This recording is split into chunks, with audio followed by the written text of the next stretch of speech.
Shalom et bienvenue à Wake Up. C'est pour nous un plaisir de vous retrouver pour une nouvelle émission. La grâce de Dieu déborde et nous le voyons autour de nous. Dieu est avec nous. Et sur ce plateau, des hommes de Dieu et des hommes d'affaires sont aussi avec vous. Nous sommes avec le pasteur Dapakra, pasteur à l'église baptiste missionnaire. Shalom, pasteur. Shalom, bien-aimé. Alors avec vous ce matin, ce sera Méditons ensemble. Quel est le sujet que vous avez prévu pour nous? Ce matin, nous allons parler du secret du bonheur et quel est le chemin à suivre pour pouvoir jouir véritablement du bonheur. Il est vrai que c'est cela. Il est vrai que tout le monde recherche le bonheur. Donc ce matin, restez avec nous. Vous aurez la réponse à la question comment obtenir le bonheur. Voilà, ce sera fait. Et Jean-Richard Nguessan, toujours présent sur le plateau, ce matin encore est là. Shalom Jean-Richard. Bonjour Nicole et shalom à tous. Alors pour Culture Actu et le saviez-vous, qu'est-ce que tu nous présenteras ce matin? Dans Culture Actu, on parlera de musique et puis dans le saviez-vous, on ira aux États-Unis pour parler d'un sondage sur la croyance chrétienne au niveau des États-Unis d'Amérique. Et M. Jean-Michel Koulibaly, directeur de Finex Consulting, est là depuis 3 semaines, aujourd'hui la 4e semaine. Il va aborder avec nous une question sur l'entrepreneuriat. Shalom, monsieur. Shalom, Nicole. Alors, quel est le sujet qu'on aborde aujourd'hui? Alors, aujourd'hui, nous allons parler de développer et maintenir dans son entreprise un esprit d'excellence. D'accord. Voilà, donc commençons tout de suite cette émission par la méditation dans Méditons ensemble.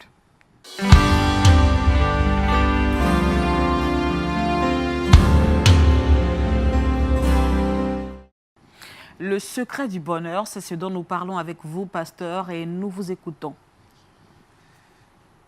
Le secret du bonheur, et nous allons nous appuyer sur le texte de Job, chapitre 22, verset 21 au verset 30, que je vais vous lire. Attache-toi donc à Dieu et tu auras la paix. Tu jouiras ainsi du bonheur. Reçois de sa bouche l'instruction et mets dans ton cœur ses paroles. Tu seras rétabli si tu reviens au Tout-Puissant, si tu t'éloignes de l'iniquité. Jette l'or dans la poussière, l'or d'Orphie, parmi les cailloux des torrents. Et le Tout-Puissant sera ton or, ton argent, ta richesse. Alors, tu feras du Tout-Puissant tes délices, tu élèveras vers Dieu ta face, tu le prieras et il t'exaucera. Et tu accompliras tes vœux. À tes résolutions répondra le succès, sur tes sentiers brillera la lumière. Vienne l'humiliation, tu prieras pour ton relèvement, Dieu te secourra parce qu'il est celui dont le regard est sur ses enfants.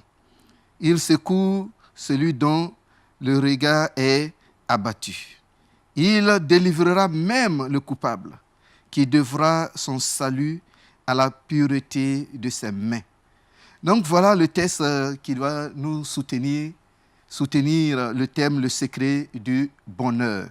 Il faut dire que le livre de Job est un livre qui nous apprend ce que Dieu veut faire avec nous, avec notre caractère et aussi dans notre vie. Et pour que nous puissions véritablement jouir du bonheur, il y a un chemin à suivre.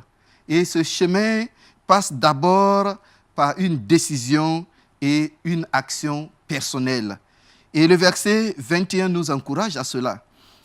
Ce verset nous dit « Attache-toi donc à Dieu ». Si nous voulons jouir véritablement du bonheur, nous devrons nous attacher à notre Seigneur. Nous devrons nous attacher à notre Dieu. Et s'attacher au Seigneur, c'est devenir familier à notre Seigneur Jésus-Christ. C'est être tout le temps dans sa présence, c'est l'écouter, c'est le laisser nous conduire. Et pour que nous puissions prouver que nous sommes attachés à l'Éternel, nous devrons passer par la méditation de sa parole, la méditation quotidienne. C'est par la parole de Dieu que nous pouvons nous attacher à lui. C'est par la prière aussi que nous pouvons nous attacher à l'Éternel. Par la prière, nous exposons notre situation à l'Éternel et par la parole de Dieu, Dieu nous répond. Il nous donne une réponse à ce que nous lui demandons. Et c'est pourquoi il est important pour nous, si nous voulons jouir véritablement du bonheur, de nous attacher à notre Seigneur Jésus-Christ et d'avoir une relation personnelle avec lui, une relation d'intimité avec notre Dieu. Il faut être intime avec ton Dieu et cela n'est possible que si nous avons un temps de méditation, un temps de prière. C'est important pour nous. Et le verset 22 nous dit, reçois de sa bouche l'instruction. Nous devrons accepter l'instruction de notre Seigneur, ce que Dieu nous dit, ce qu'il nous demande. Nous devrons pouvoir accepter cela. C'est un choix. Donc, pour vivre dans le bonheur, il y a un choix à faire. Le choix de s'attacher au Seigneur, le choix de suivre les instructions de notre Dieu et surtout de les mettre en pratique. Et le verset continue pour dire, mets dans ton cœur ces paroles. Mettre ici les paroles dans le cœur, c'est de les garder et de pouvoir marcher selon ces paroles-là. Il ne suffit pas simplement de connaître, d'apprendre théoriquement, d'expliquer Dieu théoriquement, de dire tout ce que Dieu est, mais si nous ne vivons pas ce que Dieu est, nous ne pouvons pas vivre véritablement le bonheur. Donc nous avons besoin de garder ces paroles dans nos cœurs, c'est-à-dire de marcher, de faire siennes ces paroles et de les appliquer à notre vie. Le verset 23 dit, « Tu seras rétabli si tu reviens au Tout-Puissant. » C'est-à-dire à chaque moment, c'est au Seigneur que nous devrons revenir. Quand même il y a des échecs, il faut faire demi-tour, aller vers le Seigneur et c'est lui qui a la réponse à toutes choses. Toutefois que nous décidons de retourner à notre Dieu, le Seigneur est prêt aussi pour nous guider, pour nous orienter. Et il dit, et tu t'éloigneras de l'iniquité. Donc nous devrons, si nous voulons vivre véritablement le bonheur, nous devrons nous éloigner de l'iniquité, nous éloigner du péché.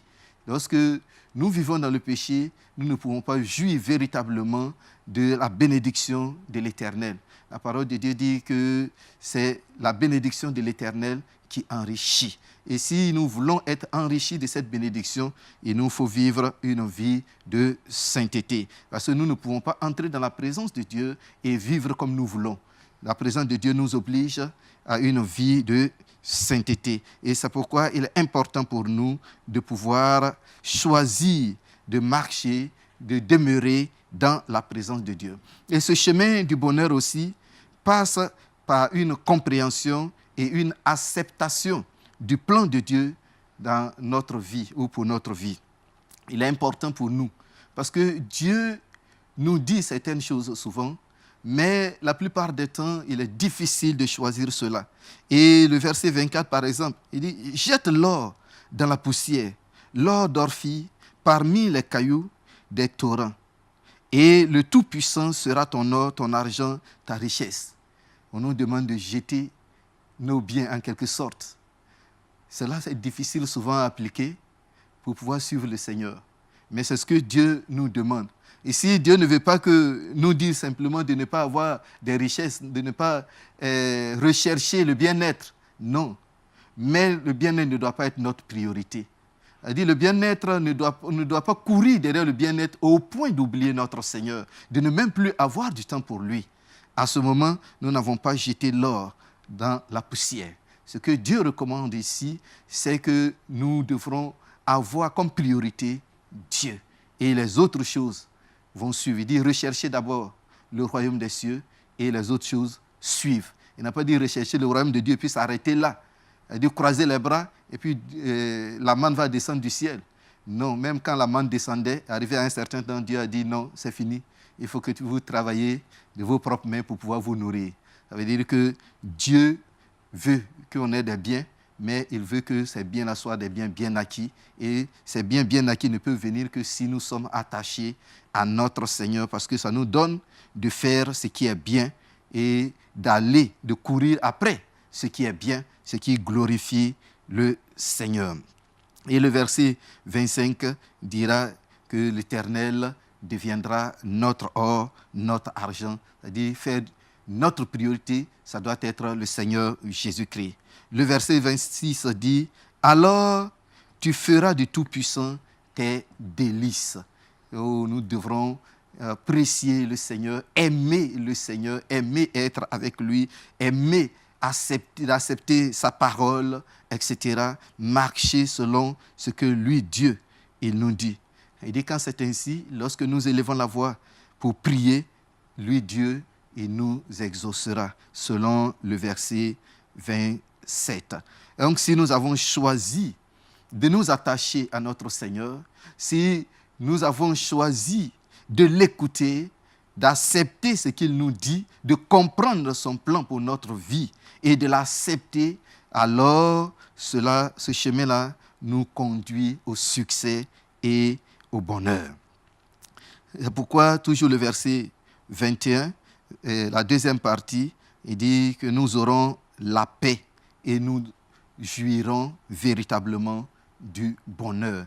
Donc si nous sommes attachés au Seigneur, cela nous conduit à la paix et cela nous donne de jouir véritablement du bonheur. Pour dire qu'on peut avoir le bonheur, comme le monde le définit aujourd'hui, c'est-à-dire avoir du bien matériel, une grosse maison, une grosse villa, mais nous pouvons ne pas jouir véritablement, c'est-à-dire ne pas être heureux au milieu de ce luxe.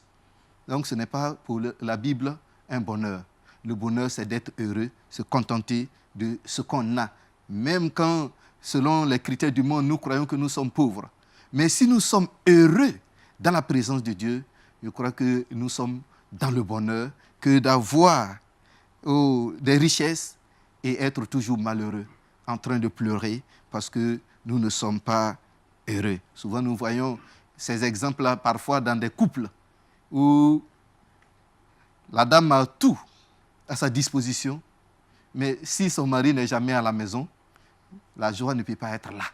Malgré le bonheur apparent qui l'entoure, mais si le cœur n'est pas dans la joie, parce que ce n'est pas ce bonheur que la dame a marié, mais c'est son mari.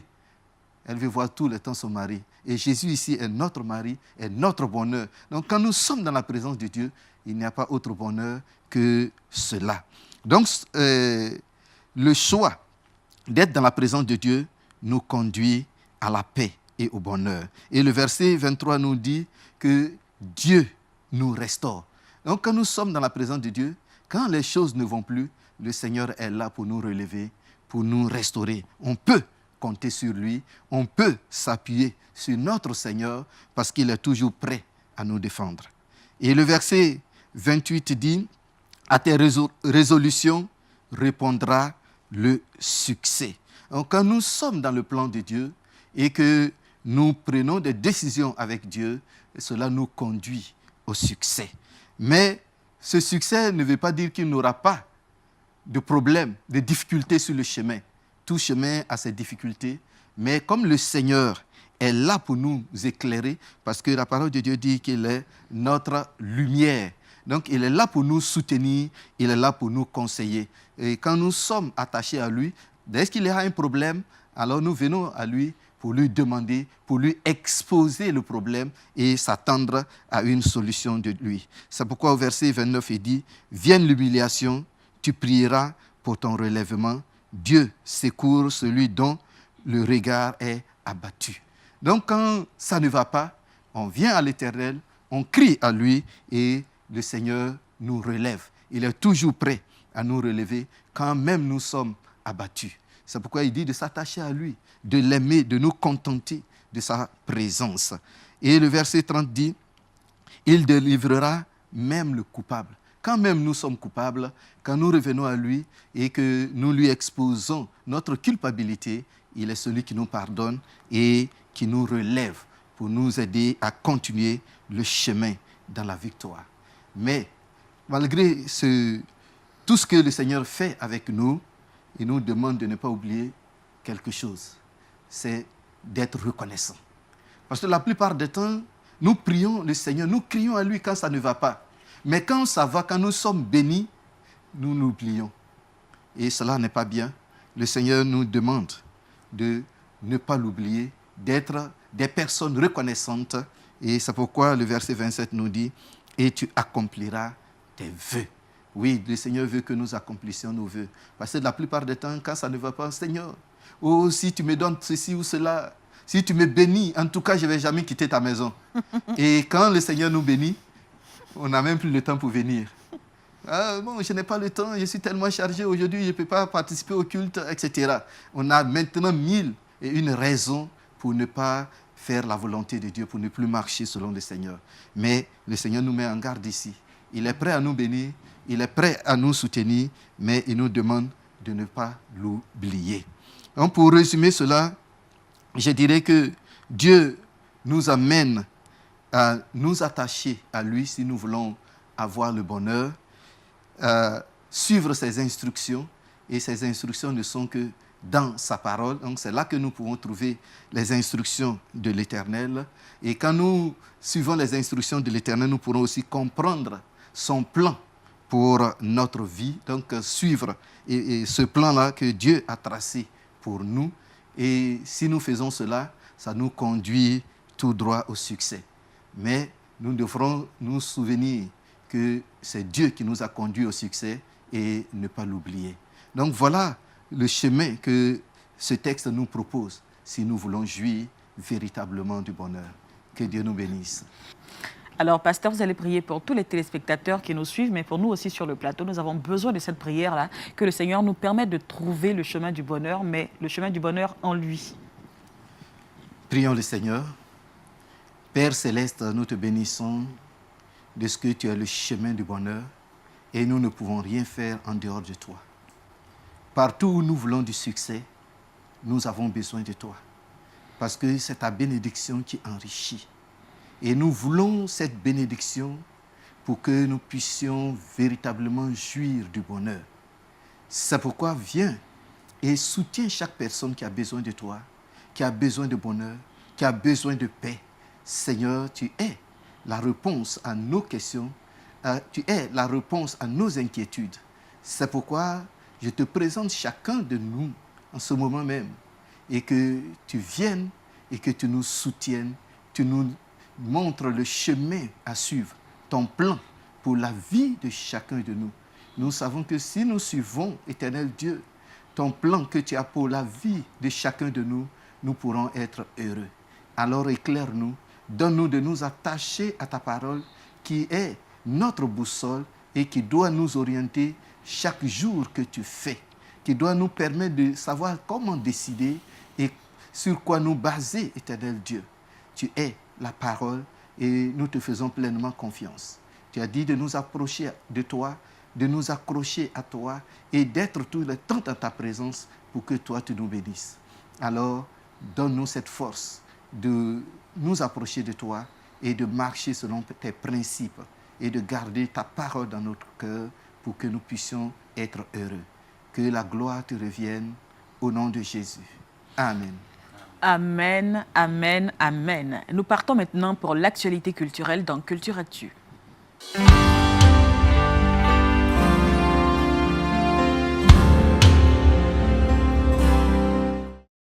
Jean-Richard nous emmène dans l'univers musical chrétien ce matin, dans Culture Actu, c'est cela, Jean-Richard? C'est bien cela. Nous avons entrepris, Nicole, de parler de l'histoire de quelques chansons, des chansons qui datent de 1700, de 1800, voire même de 1500, des chansons qui auraient pu rester dans les archives des différentes musiques, mais des chansons qui sont très souvent dépoussiérées par bon nombre de personnes parce que ces différentes chansons respirent le Seigneur. Nous avons présenté il y a quelque temps au Happy Day une grande chanson, une chanson qui date de 1700, interprétée par Edwin Hawkins il y a de cela quelques années. C'est celui-là même qui aura permis à cette chanson-là d'avoir une renommée mondiale. Et je pense notamment à cette chanson Amazing Grace de John Newton de 1779, une chanson également qui traverse le temps, qui traverse les générations. Et aujourd'hui, on a décidé de jeter nos regards sur d'autres chansons. Une chanson qui date du XVIIIe siècle.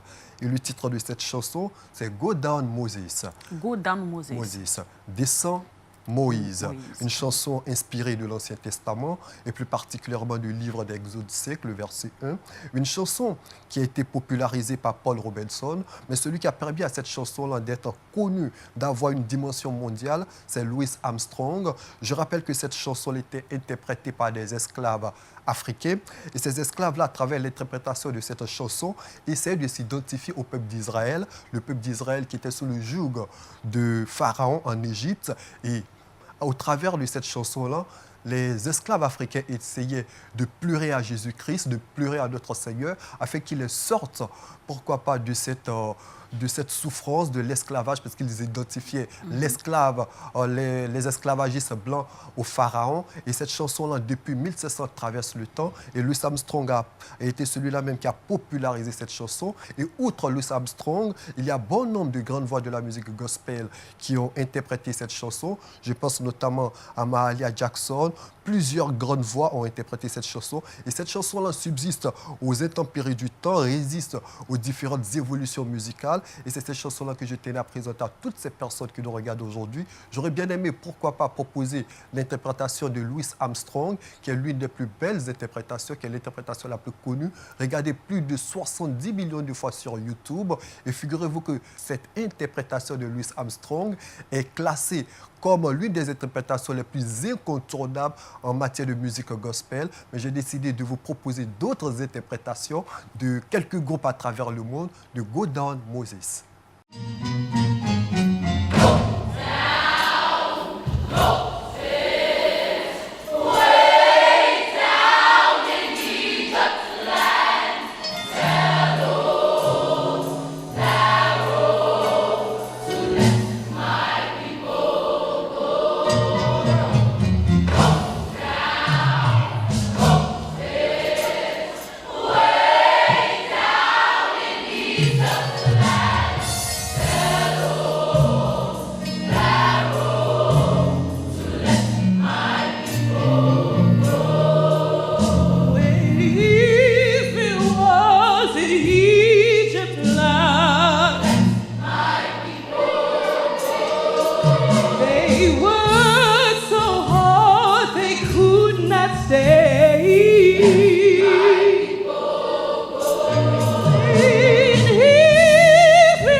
Chanson Jean-Richard, en tout cas. C'est une chanson que les gens connaissent beaucoup sur le nom de Let My People Go, qui n'est pas le titre de la chanson en réalité, mais ce qui veut dire Laisse mon peuple aller. Oui, effectivement, c'est une chanson qui, je le rappelle, traverse le temps, qui connaît un succès énormissime et on espère que vous aurez apprécié. Alors, qu'est-ce qu'on retient en somme de cette rubrique? On retient tout simplement qu'il y a des chansons qui traversent le temps, des chansons qui traversent les générations, mais qui restent toujours assez présentes un peu dans la mémoire collective parce que c'est des chansons qui respirent le Seigneur. Lorsqu'on prend Oh Happy Day, lorsqu'on prend Amazing Grace, ou même cette chanson que nous avons présentée aujourd'hui, Go Down Moses, c'est des chansons qui transpirent, qui respirent le Seigneur Jésus-Christ. Et on espère que cette présentation de Go Down Moses vous aura fait énormément de bien. Merci Jean-Richard. Nous passons maintenant à la rubrique Entreprendre.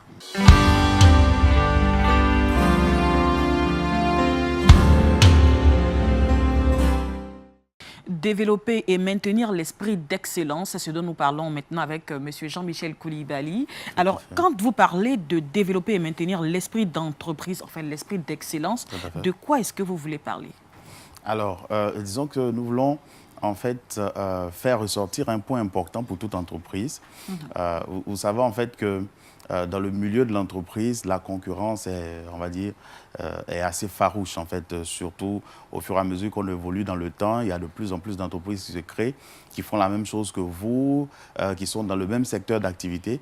Donc la différenciation devient en fait un élément fondamental pour qu'une entreprise puisse grandir.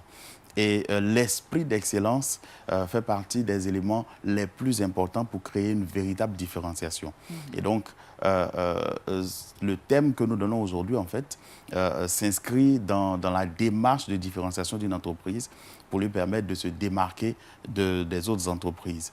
Et pour préciser un peu plus les choses, nous allons expliquer ce que nous entendons par l'esprit d'excellence. Alors, vous savez que même si on parle de notation, quand on parle d'excellent, on est parti déjà de ce qui est bien.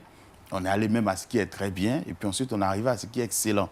Donc en fait, l'excellence, c'est une étape au-delà de ce qui est commun, de ce qui est habituel, de ce qui est attendu. Donc c'est une démarche dans laquelle on entre et qui nous emmène en fait à rechercher toujours à faire mieux que ce que tout le monde attend en fait. Et justement, c'est ce qui permet à une entreprise qui s'inscrit dans cette démarche-là de se démarquer. Alors pour donner un exemple commun, vous savez que quand on est par exemple dans un véhicule, on peut connaître des embouteillages, on peut rencontrer d'autres véhicules qui vont dans le même sens ou dans le sens contraire, mais imaginez que vous survoliez la ville d'Abidjan en hélicoptère. Vous n'aurez aucun embouteillage. Justement, l'esprit d'excellence vous permet de monter au-dessus de la mêlée et de ne pas justement être confronté à toutes les difficultés qu'on peut avoir lorsqu'on reste dans le médium, dans le moyen en fait. Voilà. Donc c'est vraiment quelque chose d'important pour chaque entreprise. Alors entrant tout de suite dans le vif du sujet, comment implémenter donc cet esprit d'excellence-là à son entreprise? Alors, pour implémenter en fait cet esprit d'excellence, justement, peut-être qu'il faut préciser les choses. On aurait pu dire implémenter l'excellence dans son entreprise, mais on a parlé d'esprit parce que justement, c'est la chose qu'il faut faire. Il ne faut pas juste une démarche, c'est un esprit qu'il faut implémenter. Et comme c'est un esprit qu'il faut implémenter, c'est-à-dire une pensée, une façon de concevoir, une façon de réagir, donc comme c'est un esprit qu'il faut implémenter, il y a toute une démarche en fait à suivre afin que cet esprit-là puisse véritablement demeurer dans l'entreprise. D'abord exister et puis ensuite demeurer dans l'entreprise. Voilà, donc dans ces étapes, par exemple, la première chose à savoir, c'est de savoir que l'esprit d'excellence n'est pas naturel. C'est-à-dire qu'on n'est pas naturellement excellent.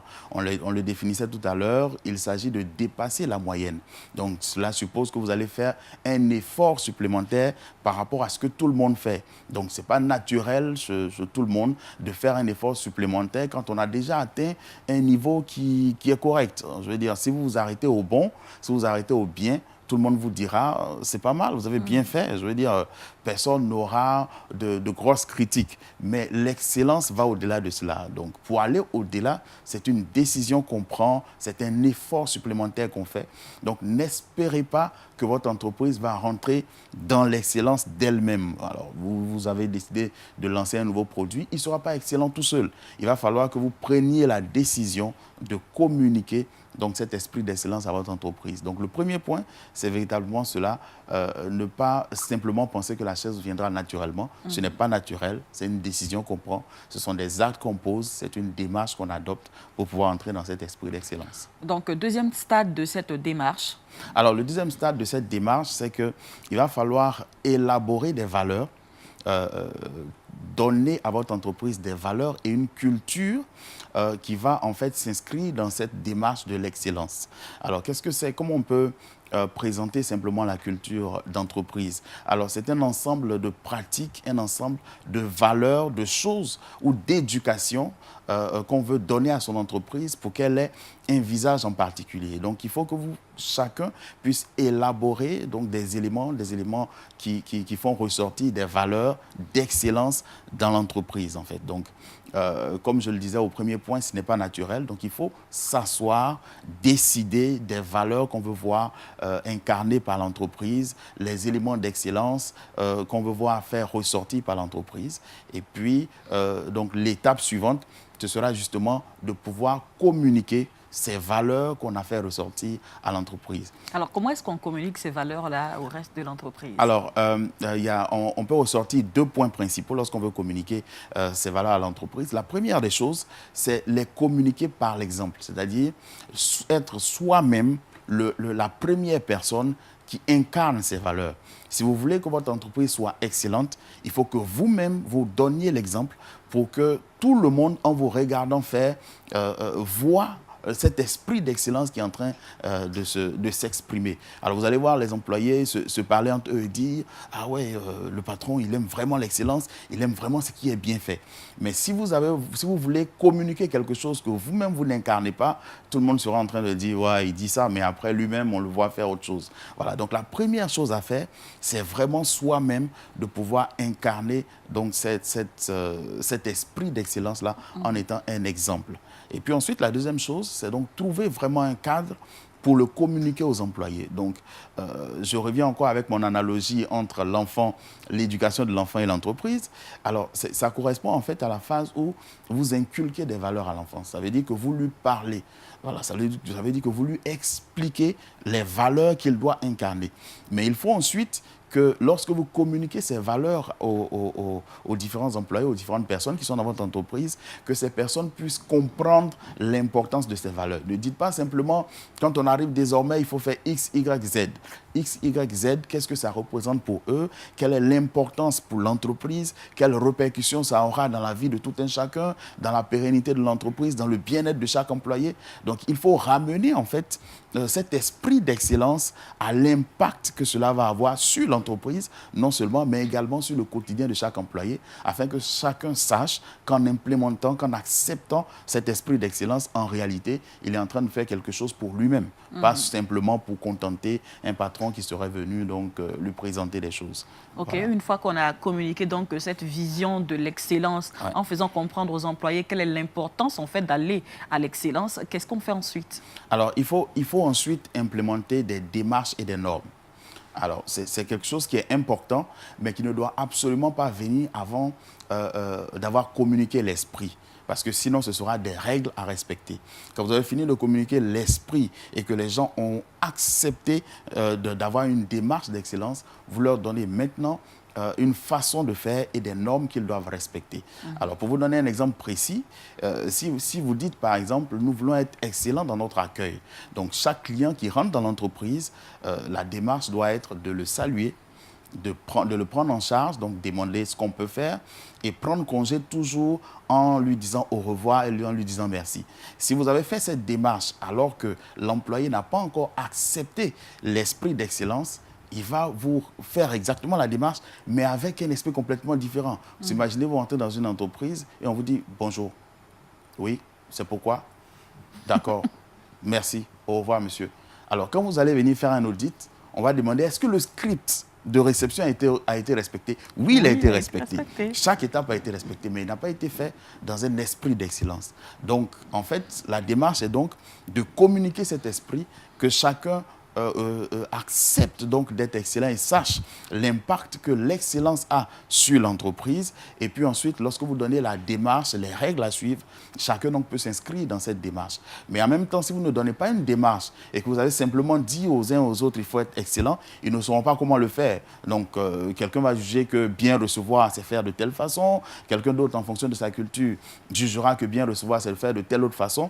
Donc, après après l'étape où tout le monde est d'accord sur l'importance de l'excellence, on donne de façon très très claire des choses définies, des normes, des façons de faire, une pratique, voilà, donc qui permet à tout le monde donc de rester dans cet esprit d'excellence avec une ligne directrice bien précise. Vous parliez d'incarnation de cet esprit d'excellence au sein d'une entreprise. Faut-il nécessairement que ce soit le patron, le chef, qui incarne cet esprit-là? Est-ce qu'un employé quelconque ne peut pas incarner cet esprit-là? Alors, disons qu'en fait, ce qu'il faut savoir, c'est que quand on parle de chef, on parle de leader. Quand on parle de leadership, on parle de quelqu'un qui conduit les autres, donc qui est au devant, en fait. Et le leader, de façon générale, est celui qui donne la directive, c'est celui qui donne l'exemple. Alors, donc, en fait, chaque employé, au bout du processus, doit pouvoir incarner cet esprit d'excellence que l'entreprise veut faire transparaître et qui va créer une grosse différence avec les concurrents. Mais au départ, il est essentiel que le leader lui-même soit celui qui montre l'exemple, celui qui le fait en premier, parce qu'en général, lorsque vous avez un leader, lorsque vous avez quelqu'un devant vous, vous le regardez faire, vous regardez sa façon de travailler, et c'est en fonction de cela en fait que vous déterminez un certain nombre de choses. Donc quand il est un bon exemple, quand il vous donne les bonnes valeurs, c'est naturellement que vous commencez à pratiquer les mêmes choses, en fait. Voilà, pour rester encore dans mon exemple de rapprochement entre l'entreprise et la famille, en général, vous verrez, un enfant regarde comment son père fait, il regarde la façon de faire de son papa, et ce sont ses premiers repères, c'est à partir de cela, donc il va commencer à avoir ses premières attitudes, et ensuite, il regardera aussi un autre leader qui est, par exemple, son enseignant, celui qui l'enseigne à l'école, il va regarder aussi, il va commencer à pratiquer les choses. Donc le leader doit avoir les bonnes pratiques quand il veut les communiquer à son entreprise.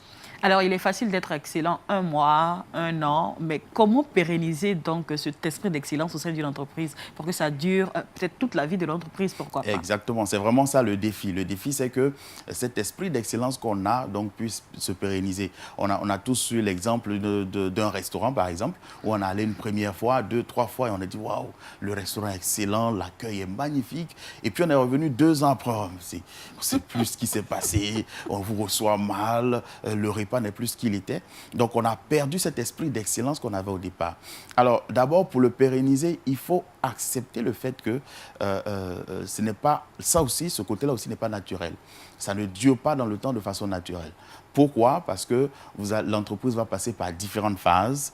Vous allez avoir de nouvelles personnes qui vont arriver dans l'entreprise, des personnes qui vont quitter l'entreprise. Donc, à ce moment, il faut que, peu importe les mouvements qu'il y a au niveau de l'entreprise, cet esprit-là se pérennise. Et comment on fait pour le pérenniser dans l'entreprise? Il y a 2 choses essentielles qu'il faut faire. Il faut faire des audits assez régulièrement.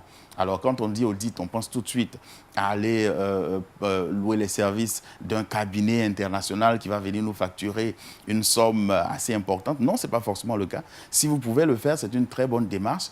Mais l'audit, c'est simplement la décision de faire un contrôle de choses qu'on a dit qu'on ferait dans l'entreprise. Donc, de façon personnelle, vous pouvez décider de vérifier si les choses se font comme elles doivent se faire. Par exemple, je vous donne un exemple précis. Si vous avez un restaurant, vous pouvez demander à votre ami qui se trouve à l'autre bout de la ville de venir manger dans votre restaurant et de vous donner ses impressions. Il viendra, il va faire toute la démarche, il va demander un certain nombre de choses que vous voulez vérifier et puis ensuite, il vous dira de façon très, très objective ce qu'il a constaté, ce qui ne va pas. Voilà. Donc, ça vous permettra de faire un audit. Donc, il faut se remettre continuellement en cause, regarder ce qu'on fait. Est-ce qu'on ne s'est pas démarqué de la ligne directrice, de cet esprit d'excellence qu'on avait voulu se donner? Et puis, donc, à partir de cet audit, corriger les choses, rectifier les choses. Et puis, un second point qui est important, c'est d'établir un système de transmission de cet esprit d'excellence. Alors, dans beaucoup d'entreprises, comment ça se passe? Quand vous arrivez, on vous recrute parce que vous avez la compétence qui est recherchée, mais on sait que vous n'avez pas encore l'esprit de l'entreprise.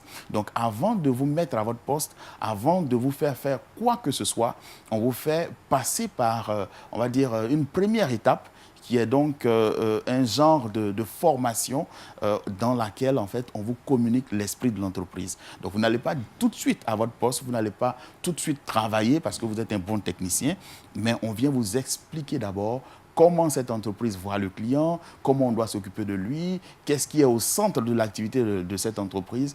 Et en faisant cette démarche-là, d'induction, comme on l'appelle, on vous communique l'esprit de l'entreprise. Et quand vous faites cela, toutes les personnes qui entrent dans cet esprit et demeurent dans cet esprit d'excellence-là, avec bien sûr l'aide des audits réguliers qui permettent de corriger les quelques erreurs qui auraient pu s'infiltrer dans le temps. Jean-Richard, une question pour notre entrepreneur. Ah oui, que risque une entreprise où l'esprit d'excellence n'est pas inculqué, où le patron a du mal véritablement à faire passer le message de l'excellence? Alors, et que doit-il faire lui-même? Voilà, disons qu'en fait, nous avons tous constaté cela. Hein, une entreprise qui n'a pas l'esprit d'excellence peut avoir de la clientèle et même fonctionner pendant un moment.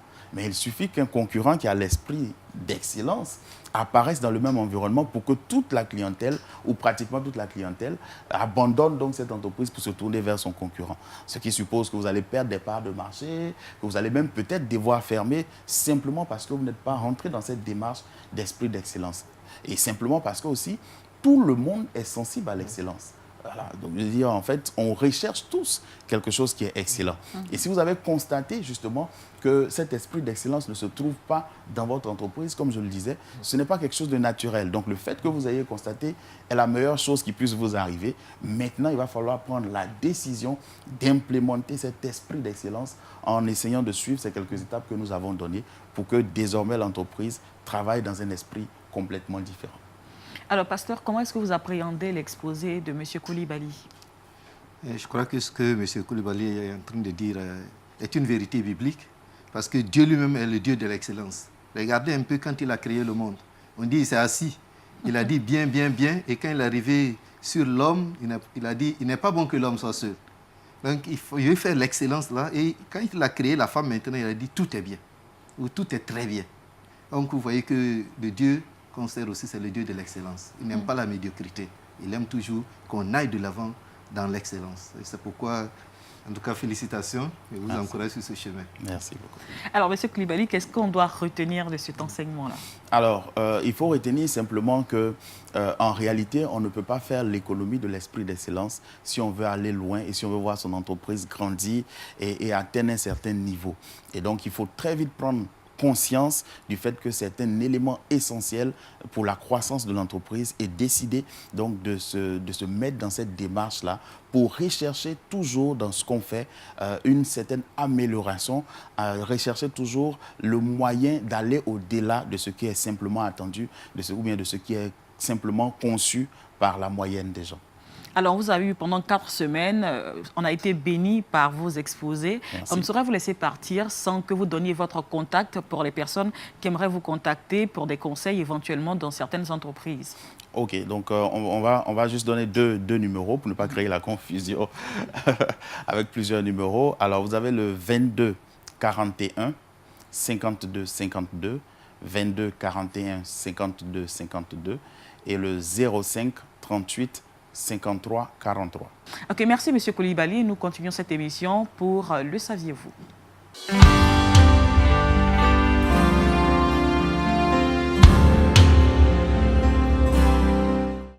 Alors Jean-Richard, qu'est-ce qu'on découvre avec toi ce matin? Pour le saviez-vous, aujourd'hui, nous partons aux États-Unis pour parler de sondage. Vous le savez, les États-Unis sont un pays où les sondages ont pignon sur rue, sondages sur le plan économique, sur le plan politique, et de plus en plus, on observe des sondages dans le milieu religieux. Et ces sondages, très souvent, sont à l'initiative de plusieurs dénominations religieuses. Et cette semaine, un sondage a été réalisé à l'initiative, comme je le disais, de plusieurs dénominations religieuses. Et ce sondage a été réalisé par une maison très célèbre, Pew Research, qui réalise des sondages au niveau des États-Unis. Il faut dire, je le précise, que ces différentes dénominations religieuses demandent ces sondages afin d'être plus efficaces dans les différents moments d'évangélisation. Eh bien, le dernier sondage réalisé montre, et je cite, que 80% des Américains croient en Dieu, mais seulement 56% croient en Jésus-Christ.